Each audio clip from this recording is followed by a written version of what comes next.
Welcome viewers. முக்கியமான அப்படின்னு பார்க்குறாங்க சேனலை சப்ஸ்கிரைப் பண்ணாமல் இருந்தீங்கன்னா சப்ஸ்கிரைப் பண்ணி பெல் பண்ணி கிளிக் பண்ணி வச்சோங்க. ஃப்ரீயாக ஃப்ரீ கைண்ட்ஸ் வந்து குட்டையாகும். உங்கள் ஃப்ரெண்ட்ஸ்க்கும் ஷேர் பண்ணுங்கள். சப்ஸ்கிரைப் பண்ணாமல் இருந்தீங்கன்னா சப்ஸ்கிரைப் பண்ணி பெல் பண்ணி கிளிக் பண்ணி வச்சோங்க. வெட்னரி நிறைய பேர் BVSc in AH bachelor of veterinary science and animal husbandry இதை பொறுத்தாப்புல வந்து நிறைய பேர் வந்து நிறைய ஸ்டூடெண்ட்ஸ் வந்து கேட்டீங்க சார் நல்ல கோர்சஸ் அப்படின்னு கேட்டிங்கன்னா எம்பிபிஎஸ்க்கு ஈக்குவலான இது வந்து பிபிஎஸ்சி இன் ஏஹெச் ப்ரோக்ராம் தான். ஏன் சொல்லணும்னு வச்சோங்களேன், எம்பிபிஎஸ்க்கு நீட் எக்ஸாம் உண்டு, பிபிஎஸ்சி இன் ஏஹெச்சுக்கு நீட் எக்ஸாம் கிடையாது. நிறைய பேர் வந்து நிறைய பேர் போகலாம். இந்த எம்பிபிஎஸ்க்கு ஈக்குவலான pay scale government doctor MBBS என்ன சம்பளம் வாங்குறாங்களோ அதே போல தான் வெட்டரி டாக்டர் சேலரி வந்து கொடுப்பாங்க. எல்லாம் வந்து நிறைய வாய்ப்பு வந்து தெரியாமல் போயிடும். இல்லை உங்கள் ஃப்ரெண்ட்ஸுக்கு மேக்ஸிமம் ஷேர் பண்ணுங்கள். ஏன்னு சொல்லணும்னு வச்சோங்களேன், நிறைய பேருக்கு வழிகாட்டுதல் இல்லாமல் நிறைய பேர் வந்து இருக்காங்க. 199 கட் ஆஃப் எடுத்தாலும் இங்கிலீஷ் படிப்பாங்க.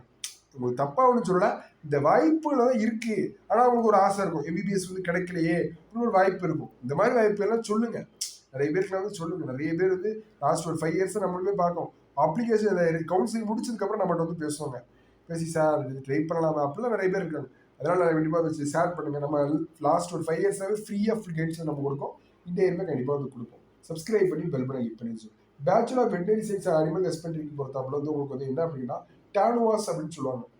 டேனுவாஸை பொறுத்தாப்புல அப்ளிகேஷன் ஃபார்ம் வந்து இப்போ 12th எக்ஸாம் ஆச்சு வந்து எழுதிருக்கீங்க, எழுதி இப்போ முடிச்சிட்டீங்க, முடிச்சு ஒரு 10 days மேலே வந்து ஆச்சு. இப்போ அடுத்து வந்து உங்களுக்கு மேலே வந்து உங்களுக்கு ரிசல்ட் வரும். மே ரிசல்ட் வந்து உங்களுக்கு ஒரு 1 வீக்லேயே வந்து அப்ளிகேஷன் ஃபார்ம் வந்து ஓப்பன் பண்ணிடுவாங்க. 1 வீக்லேயே வந்து அப்ளிகேஷன் ஃபார்ம் வந்து ஓப்பன் பண்ணிடுவாங்க. அப்ளிகேஷன் ஃபார்ம் வந்து ஓப்பன் ஆகி ஒரு என்ன சொல்கிறது அப்படின்னு கேட்டிங்க அப்படின்னா உங்களுக்கு வந்து ஒரு 1 month அப்ளிகேஷன் ஃபார்ம் வந்து இருக்கும். அதுக்கப்புறம் ரேண்டம் நம்பர் ரிலீஸ் பண்ணுவாங்க. ரேங்க் லிஸ்ட் டேனுவாஸ் வெட்டரி ப்ராசஸ் வந்து ஒரு லாங் ப்ராசஸ்.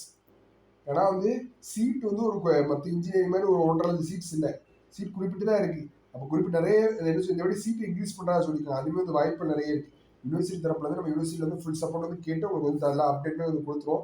டீன்லேருந்து எல்லாமே வந்து சேர்மன்லேருந்து எல்லாமே பேசி உங்களுக்கு வந்து அப்டேட் வந்து கொடுத்துருவோம். அதுக்கப்புறம் வந்து என்ன அப்படின்னு கேட்டிங்கன்னா உங்களுக்கு வந்து அப்ளிகேஷன் ஃபார்ம் முடிச்சுட்டு ரேண்டம் நம்பர் ரேங்க் லிஸ்ட்லாம் முடிச்சுட்டு counselling first round, second round, third round, fourth round இப்படி ஓவராலாக வந்து நடக்கும். கவுன்சிலிங் முடிச்சுட்டு நீங்கள் சர்டிஃபிகேஷன் முடிச்சு காலேஜ் வந்து ஜாயின் பண்ண வேண்டியதான்.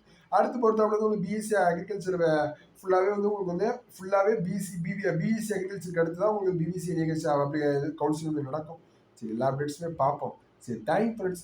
ஸ்டுடியோ பார்க்கலாம். டிஸ்கிரிப்ஷனில் டெலிகிராம் லிங்க் இருக்குது. சப்ஸ்கிரைப் பண்ணாமல் இருந்தீங்கன்னா சப்ஸ்கிரைப் பண்ணுங்கள். Thank friends.